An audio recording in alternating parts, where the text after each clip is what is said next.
Hello everyone, Miles here from the team at Iconic Events. We are responsible for the Product Design Week taking place this November, the 11th through to the 15th, a full week dedicated to the end user inside your products, thinking about it from different lenses, seniorities and perspectives. And so whether you're an individual contributor, aspiring or seasoned leader, there's going to be something for you at the event this November. I'm joined today by Ricardo, who is going to be speaking this year at the Product Design Week. And I want to just dive in and give the mic to you, Ricardo, to give a more detailed introduction into who you are, what's your current role, and then let's dive back and just get a bit of an overview of what that career trajectories look like to bring you to where you are today. Okay. So first of all, hi everybody. As Miles mentioned, I'm Ricardo Marquez. I have been a designer for over 20 years, and I have done both roles that are in leadership, like people leadership, as well as thought leadership, like product development, new methods, things like that. Also leading the practice of design for some corporations. So I'm super excited to be here. And super excited to be in the Product Design Week to share a little bit of my perspective of what we have had in the past couple of years as this motion, tides that come and go in terms of teams changes, layoffs, rapid hiring, that kind of stuff. It's been disruptive, but we have done as an industry, a courageous move to continue moving forward and always thinking about the customer. So I'm really excited to talk about this topic. And you were asking me Miles, a little bit about, like what is the type of experience that I want to bring to the table. And I think that working for different companies, I've worked for, more or less like 12 different Fortune 500, Fortune 100, and a couple of companies in Europe.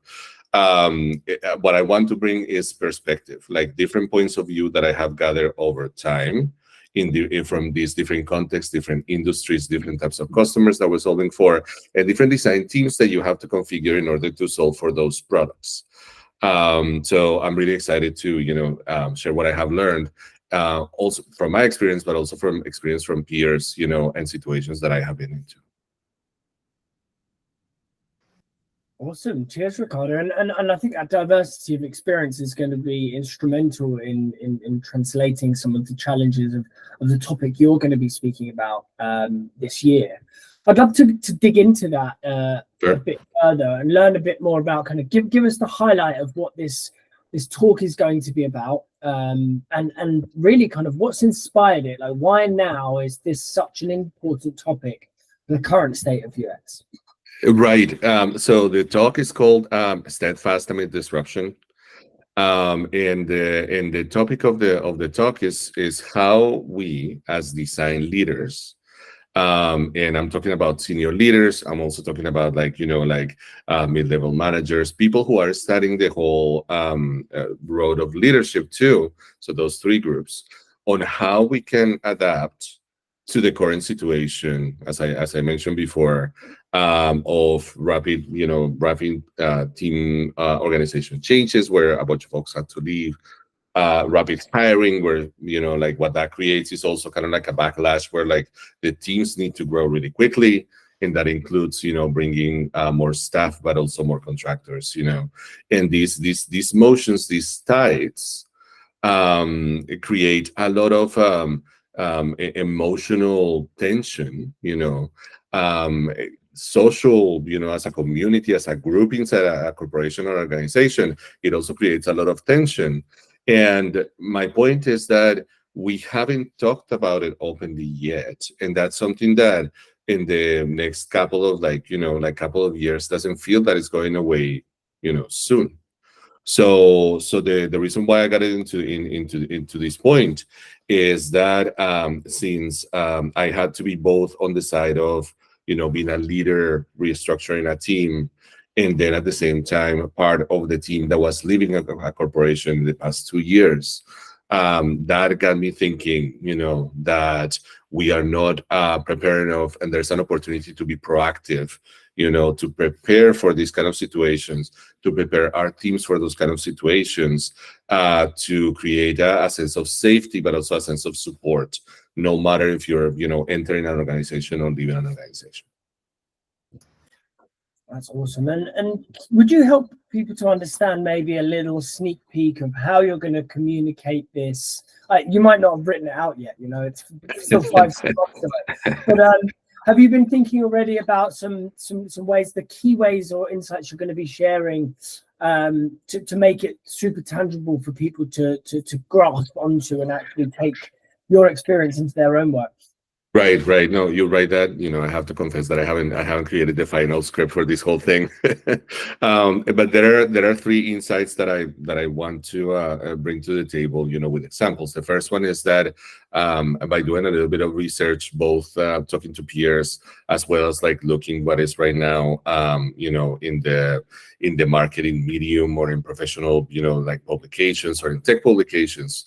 I believe that we are very reactive when these situations happen.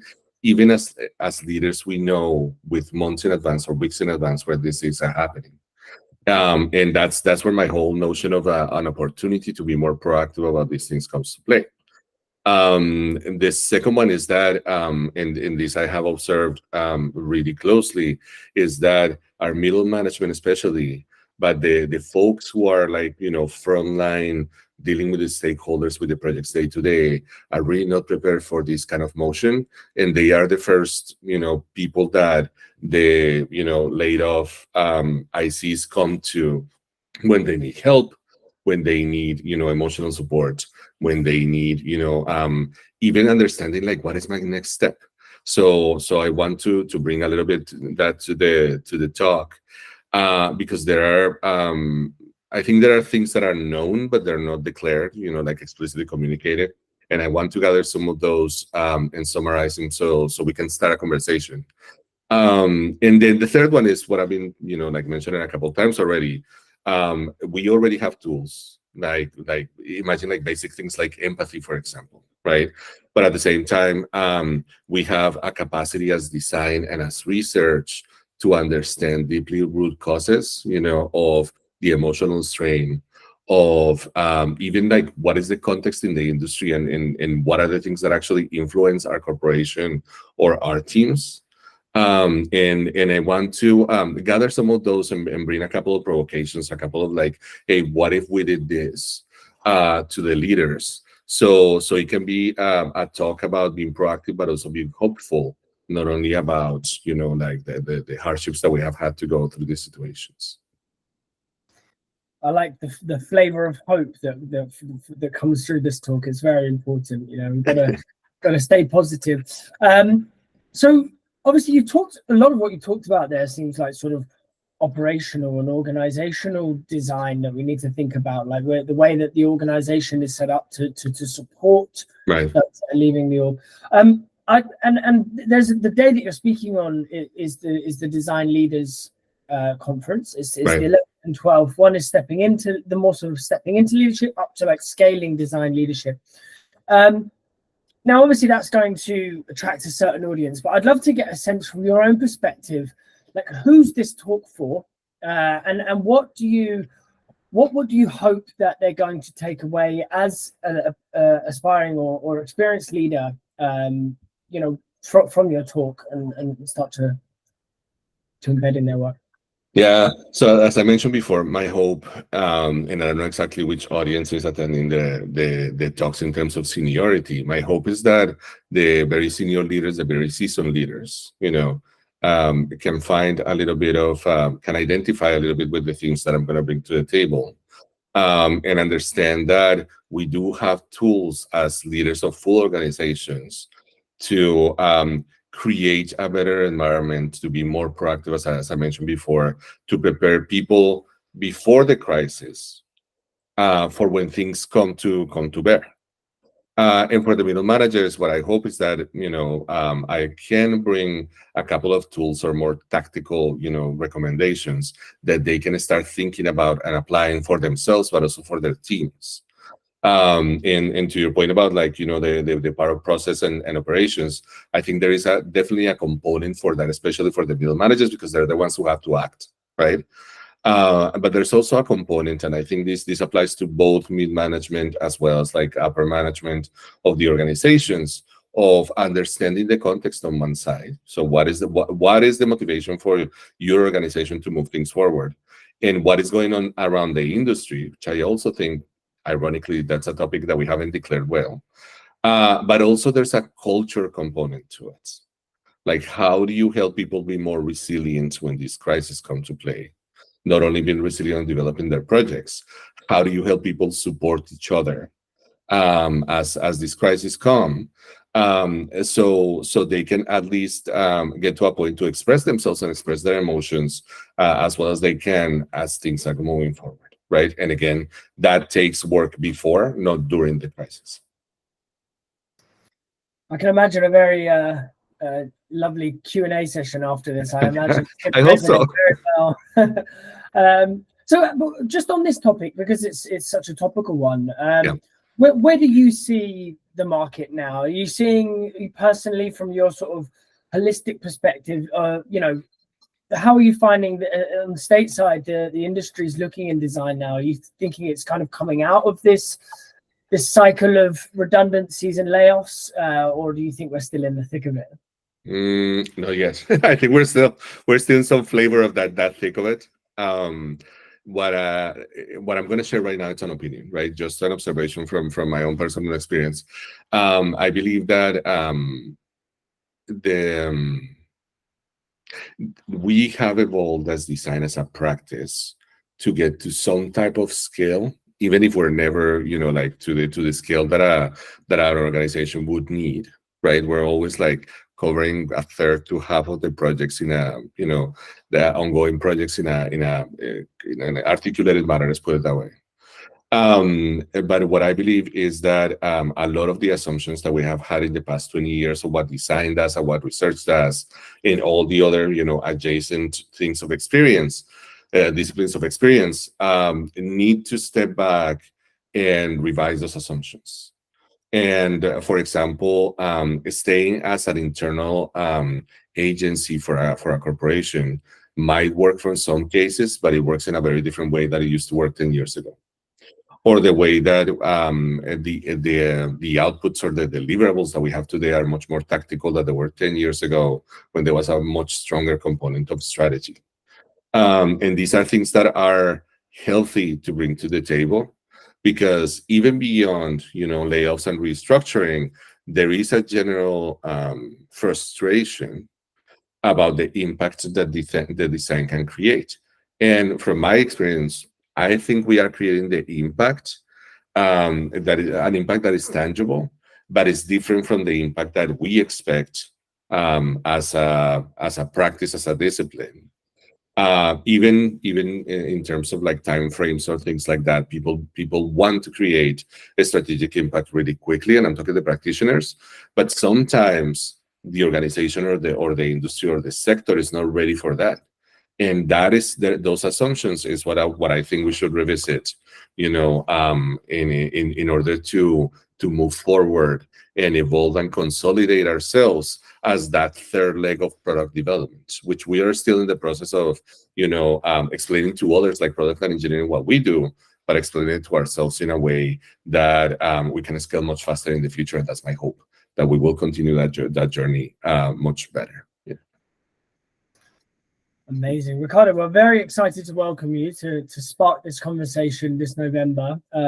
Super relevant. I think everyone's going to really appreciate it. So if you're listening in to our short interview now, please do check out the website. Tickets are available. Come down, hear from Ricardo and some of the many other exciting speakers, sharing soft skills, strategic skills, inspiration. It's going to be an action-packed couple of days. We'd love to have you. Ricardo, just kind of following this vein, I've got a couple other questions. We've touched on kind of what that future, that current state of the market looks like. But I wanted to look ahead a bit and ask you what excites you about the future of UX and design. within product, within kind of world as it stands today, and that could you know, tip the hat to sort of emerging technologies, different sort of trends you're seeing. What's your Right. kind of perspective on what's coming? Yeah, I think there are three things that I'm really excited about, about the evolution of what we're doing. The first one is research, and you mentioned technologies, right?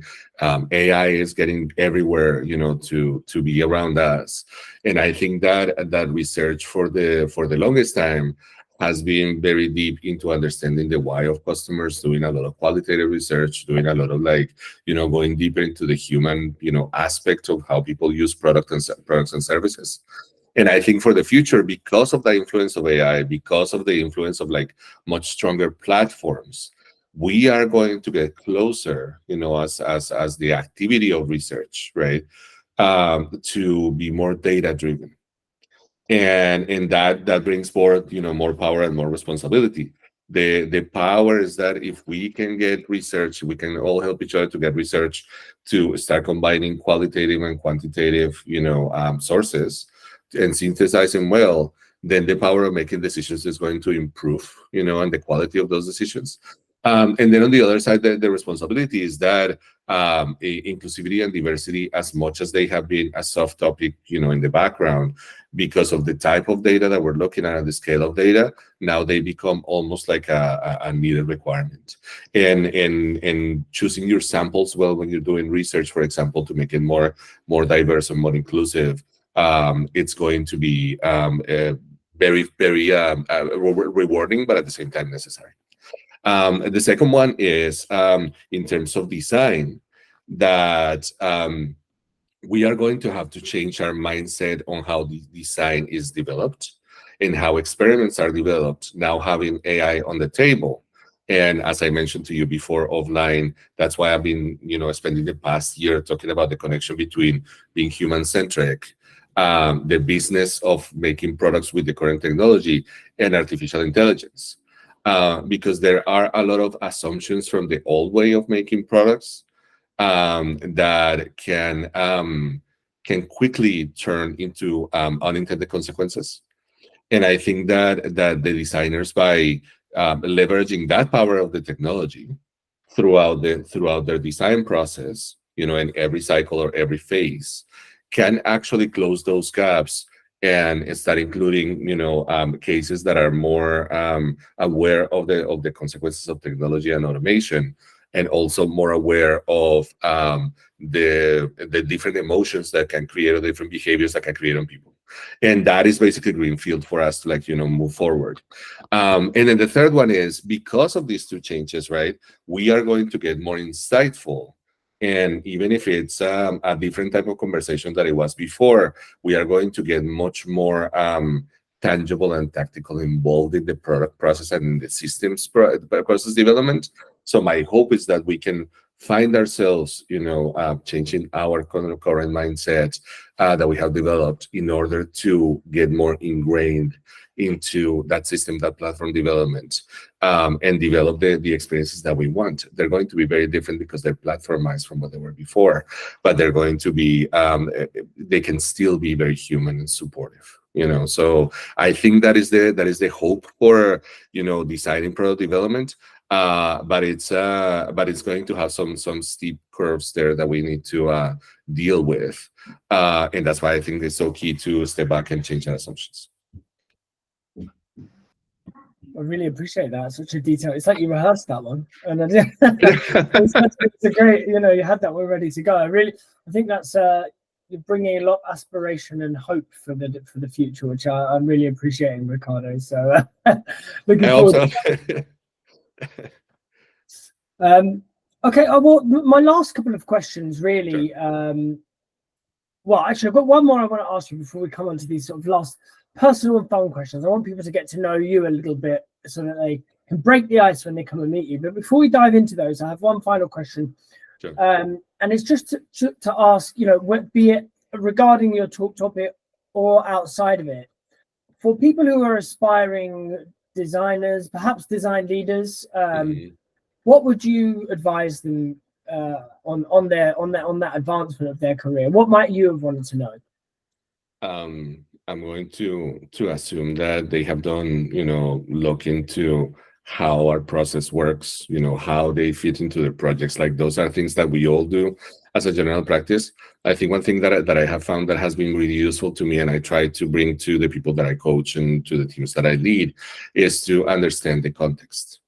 So, as I mentioned before, different teams and different products in different moments are more ready to take the outputs and kind of like the insights that design and research, and when I say that, I say all the experience disciplines bring to the table, and sometimes they're not ready yet, and that's something that the more aware we are as leaders, the more aware we are as designers, increases our influence and increases also our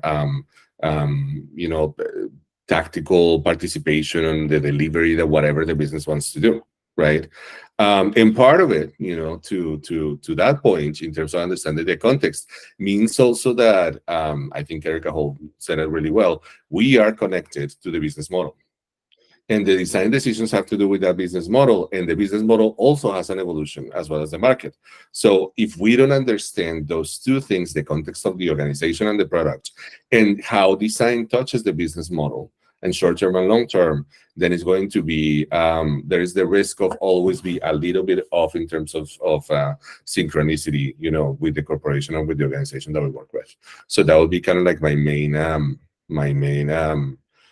area that I would inspire growing designers to look into. And language there matters a lot. So try to use the same language as the organization. So communication in terms of new ideas or changes to the culture, to the process, can actually be more effective and resonate more with the stakeholders. This is all great. I mean, this is precisely why we built the Design Leaders Conference. It used to be called Business and Design Conference. We only rebranded it this year, and it was literally, what are these language barriers? What are the skills that you need to go from practitioner to leader, understand the language, communicate ROI? These are things designers aren't taught. So, if you're interested in learning more of these skills, November the 11th and 12th are the primary days for you to attend if you're listening in. Last bits then, just some quick fire questions, Ricardo. First one is, how do you stay inspired and keep your creative juices flowing?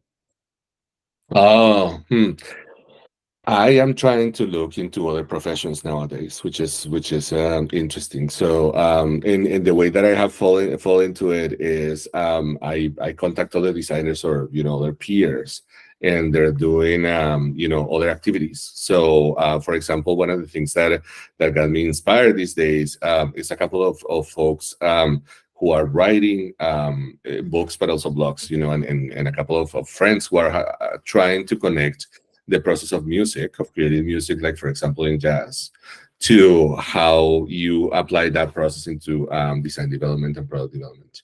So so that actually gets me really inspired, to look at what's something that I've been doing for such a long time with a fresh like a pair of fresh eyes. And what that means is that I'm trying to prototype a new process with a couple of friends, that kind of stuff, and see what we discovered. And then the other one is I'm taking these opportunities to speak to more of the industry or to attend conferences. I was in these other conferences in San Francisco last week, and hearing what is the kind of like the questions that the folks have, and share my own questions and my own perspective, like we're talking right now. And that actually to me is a forcing function to, for example, go deeper into artificial intelligence, to understand like how is that these cases affect daily lives and how different it is from what it was before. So going deeper into that topic and listening to experts again that are not from design or just product development, that's what gets my juices going, and that's what I try to bring to and influence the teams that I work with. I love that. And when I meet you in person, we'll have to talk more about the music side of things. I'm a passionate musician as well, so we'll have to think. I'd love to hear more about your thoughts on that down there. Yeah, that'll be awesome. So people do want to come and break the ice with you at the conference, Ricardo. Tell us a little fun fact about you that they could come up and just sort of kickstart a conversation about. All right, let's see. So I'm originally from South America, you know. So music, to your point, has always been part of my life. So and of course, food is food is food. So I'm a foodie too.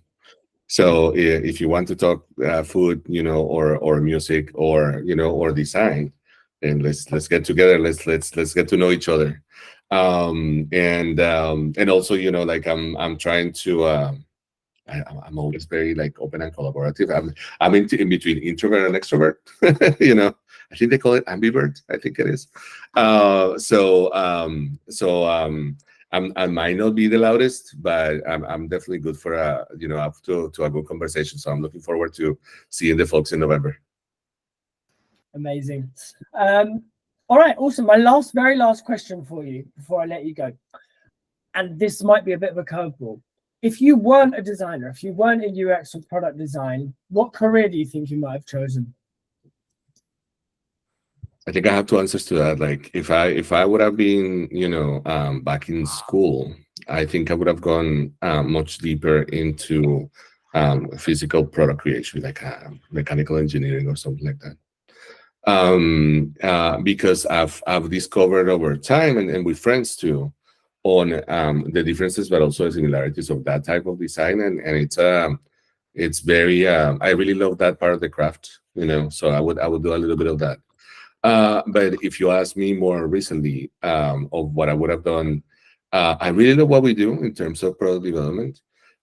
So I might have had taken the path of product and not design. Yeah, I say that with a little bit of like, not fully giving into it, because I really admire product managers for all the issues and the teams that they have to deal with. They have to really be, like people leaders as well as like, business leaders when they move things forward.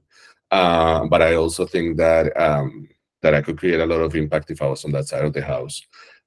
Because there is a lot of like standards that need to be developed, and agreements that need to be created in order for product to be as universal as design is. I mean, you go to a school in Asia or in South America, and then there are specific patterns that we teach. I don't think that's true for product development. I think it follows today more on the person than on the profession. So I think that's a very passionate topic. So a passionate topic for me. So I will go that route. Amazing, but it sounds like regardless, you'd have been in that design sphere, right? Like you're a designer always, whether it's mechanical, ergonomics, like physical product design, it's designed for you. You're a designer. See, that sounds boring, but it took me several years to actually found this field. And when I found it, it resonated so much that I believe in it. So yeah. Amazing. Well, you're the right person to come and speak this November then, right? Awesome. Well, look, I really appreciate your time. It's been wonderful learning a bit more about you and sharing a bit more of what you're going to be speaking about this November. Any last comments to leave people before we wrap up? Nothing, just super excited to seeing all the folks in November. Very excited to share my point of view, and really very excited for us to start a conversation on how to be more proactive, with these types of the changes of product development that will not stop in the next couple of years. Yeah. Awesome. Well, that's all for now, folks. Thank you again, Ricardo, and we will see you soon. See you this November. All right. Thanks, everybody. Thank you, Miles. See ya. Thank you.